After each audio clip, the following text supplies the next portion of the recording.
If one realizes that one is in a prison, that prison created by oneself being the result of the past, parents, grandparents, so on, inherited, acquired, imposed. That's our psychological prison in which we live.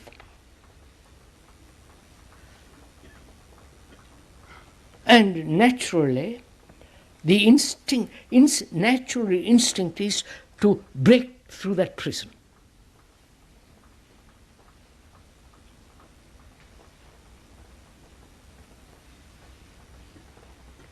Now, does one realize, not as an idea, not as a concept, but as an actuality, psychologically a fact? When one faces that fact,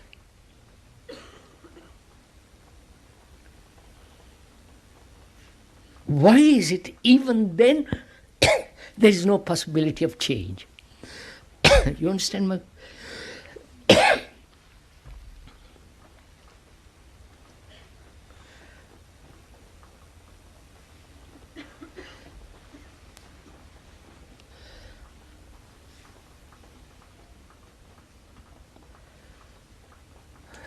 This has been a problem, probably for all serious people,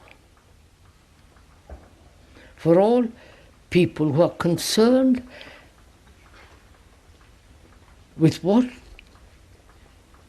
the human tragedy, the human misery, and asking themselves, why don't we all bring about a sense of clarity in ourselves, a sense of freedom, a sense of being essentially good. I don't know if you have not noticed, the intellectuals, the literary people, the writers and the so-called leaders of the world are not talking about bringing about good society. They've given it up. We were talking the other day with some other people, and they said, what nonsense that is. That's old-fashioned. Throw it out. There's no such thing as a good society anymore.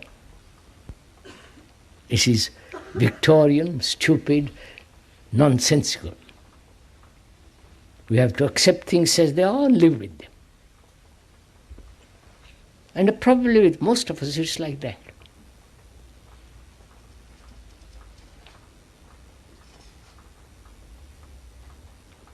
So for you and I, as two friends, talking over this, what shall we do?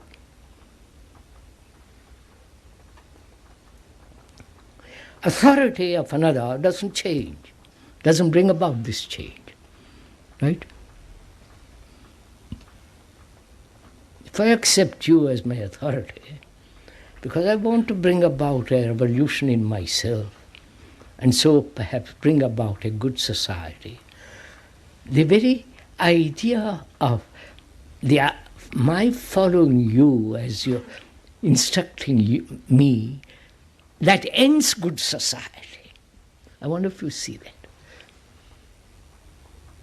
I am not good because you tell me to be good.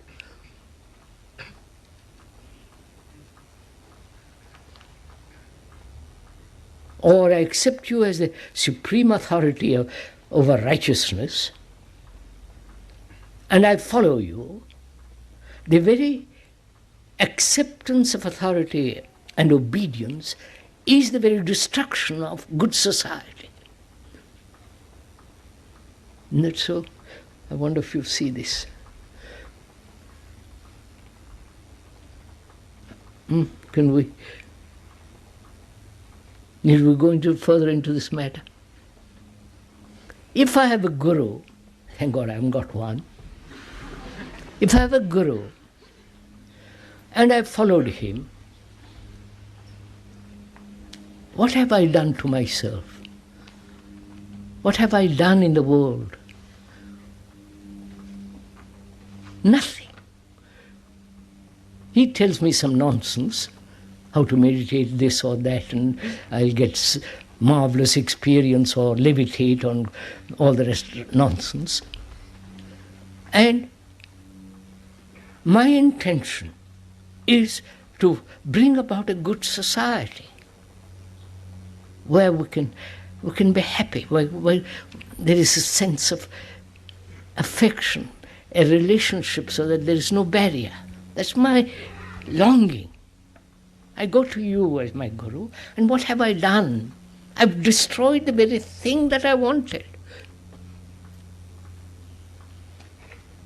Because authority, apart from law and all the rest of that, psychological authority is divisive, is in its very nature separative. You up there and I down below. And so you are always progressing higher and higher, and I'm also progressing higher and higher. We never meet. This is what you laugh, I know. But actually this is what we are doing. So can I realize authority with its implication of organization will never free me. Authority gives one a sense of security.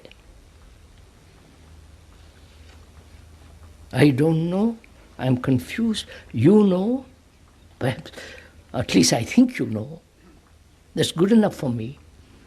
I invest my energy and my demand for security in you, in what you're talking about. And we create an organization around that, and that very organization becomes the prison. I don't know if you know all this. That's why one should not belong to any spiritual organization, however promising, however enticing, however romantic. Can we even see that together? You understand my question? See it together, to be a fact. And therefore, when we see that together, it's finished.